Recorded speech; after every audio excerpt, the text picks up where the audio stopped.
Varicose veins కి సరైన చికిత్స కోసం సంప్రదించండి ఎవిస్ హాస్పిటల్. అమ్మ నమస్తే. నమస్తే అమ్మా.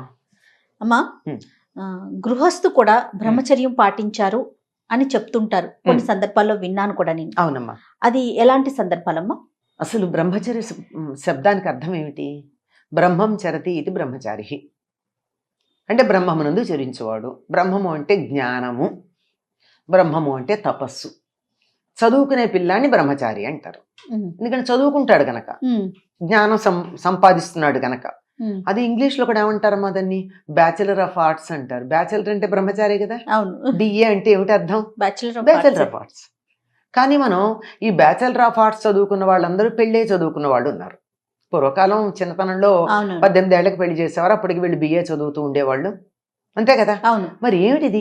దీనికి సందర్భం ఏమిటి అంటే, చదువుకుంటున్నవాడనే అర్థం అండి, పెళ్లి కానివాడు అని కాదు అర్థం అక్కడ.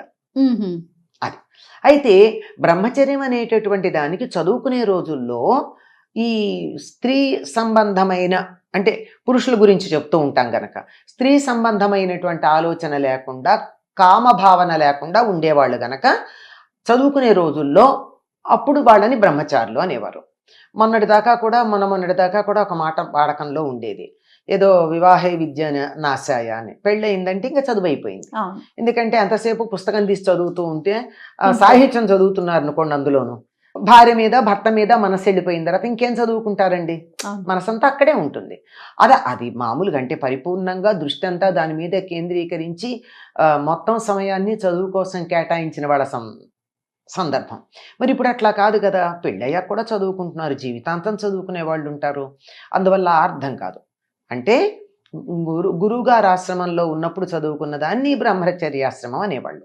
అయ్యాక వివాహం అయ్యేది. ఇక పెళ్ళయ్యాక గృహస్థ జీవనంలో పడిపోయి జీవనోపాధి ఎలా బతకాలి, అందరూ ఉద్యోగాలు చేసేవాళ్ళు ఏం కాదనుకోండి, ఎలా బతకాలి అన్నదంతా అట్లా సాగుతూ ఉండేది, అంతా బాగానే ఉండేది. అయితే బ్రహ్మచారి అనేటటువంటి పదానికి బ్రహ్మమునందే మనసు కలవాడు అన్నప్పుడు, బ్రహ్మం మీద మనసు ఉన్నప్పుడు, బ్రహ్మం అనే దానికి తపస్సు అనే అర్థం కూడా ఉందన్నాం కదా. తపస్సు అంటే ఒకదాన్ని దీక్షగా చేయడం అనేది. అలా చేసేటప్పుడు కామవాసనలు అందులో ఉండకూడదు, అంటే స్త్రీ పురుష భావనలు ఉండకూడదు. అట్లా ఉండకుండా మరి పెళ్ళైన వాళ్ళకు ఉంటుందా అంటే, అలా కూడా ఉండడానికి వీలుంది అని ఒక ధర్మం చెప్పారు మనకి. ఎట్లాగంటే, వివాహమైనటువంటి వాళ్ళు సంసారం నిర్వహించటం అన్నది, అంటే భార్యాభర్తల ధర్మం, దాంపత్య ధర్మం, అంటే శారీరకమైనటువంటి దాంపత్య ధర్మం ఏదైతే ఉందో అది ఎప్పుడెప్పుడు నిర్వర్తించవచ్చు, ఎప్పుడు నిర్వర్తించకూడదు అన్న దానికి కొన్ని నియమాలు ఉన్నాయి మనకి. మన శాస్త్రం చెప్తాం, చాలా స్పష్టంగా ఉంది మనకి. పురాణాలు చదివితే తెలుస్తుంది కదమ్మా. ఆవిడ దితి వెళ్ళి నాకు సంతానం కావాలని అడిగితే, ఇది అసుర సంధ్య వేళ, ఈ సమయంలో కూడదు అని చెప్తాడు. అంటే ఆ సమయంలో కూడదన్నది అదొకటే మనకి తెలుసు. అవును. అంటే అసుర సంధ్య వేళ, ఉషస్సంధ్య అంటే పొద్దున తెల్లవారుతూ ఉన్న సమయం. ఎందుకంటే ఆ సమయంలో ఏ పనులు చేయాలో చెప్పబడింది కనుక ఆ పనులు చేస్తే ఆరోగ్యానికి మంచిది. మనకి బయోక్లాక్ గురించి కూడా ఇప్పుడు ఆధునిక శాస్త్రంలో, సైన్స్లో చెప్తున్నారు కదా, ఏ సమయంలో కిడ్నీ బాగా పనిచేస్తుంది, ఏ సమయంలో లివర్ బాగా పనిచేస్తుంది, దానికి తగినట్టుగా మనం ఉంటే ఆరోగ్యం ఉంటుందని చెప్తున్నారు కదా. అట్లాగే నిషిద్ధ సమయాలు ఉన్నాయి. ఇప్పుడు చెప్పాను కదా, అసుర సంధ్య, ఉదయం. అట్లాగే కొన్ని తిథులు, ఆ తిథుల్లో భార్యాభర్తలు కలవకూడదు. ఎందుకంటే ఆ సమయంలో కలిసినట్టయితే కలగబోయేటటువంటి సంతతి మంచిది ఉండదు. అట్లాంటివి తిథులు, నక్షత్రాలు, దినాలు కొన్ని ఉన్నాయి, స్పష్టంగా ఉన్నాయి. ఆ రోజుల్లో ఉండకుండా ఇవి కాక మరికొన్ని ఉన్నాయి.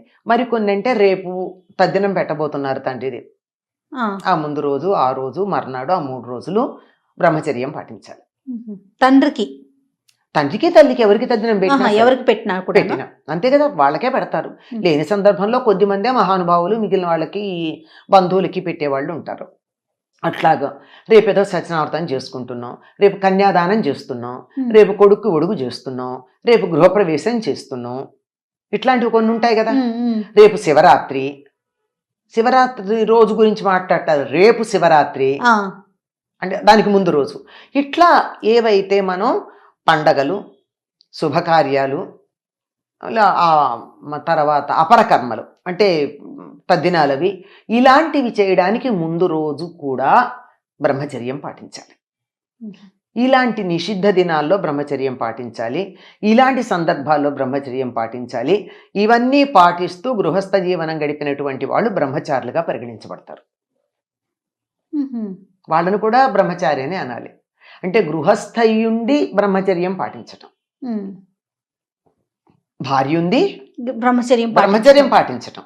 అంటే ఎప్పుడు పడితే అప్పుడు జంతువులు కూడా ఎప్పుడు పడితే అప్పుడు మీటింగ్ చేయవమ్మా, వాటికి కూడా ఒక సమయం ఉంది. అలా కాకుండా పిచ్చి పిచ్చిగా ఎప్పుడు పడితే అప్పుడు కామ ప్రకోపం కలిగి తట్టుకోలేక పిచ్చి పనులు చేయకుండా ఉండాలి అనేటటువంటి ఉద్దేశంతో రాబోయేటటువంటి తరం ఆరోగ్యకరమైనటువంటి శారీరక మానసిక ఆరోగ్యాలు కలిగిన పుష్టైన శరీరం కలిగినటువంటి తరం ఉండాలి అనే ఉద్దేశంతో ఇలాంటివి కొన్ని స్పష్టంగా చెప్పడం జరిగిందమ్మా. ఇవన్నీ పాటించినట్టయితే వివాహమైన వాళ్ళు కూడా బ్రహ్మచారులుగానే పరిగణించబడతారు.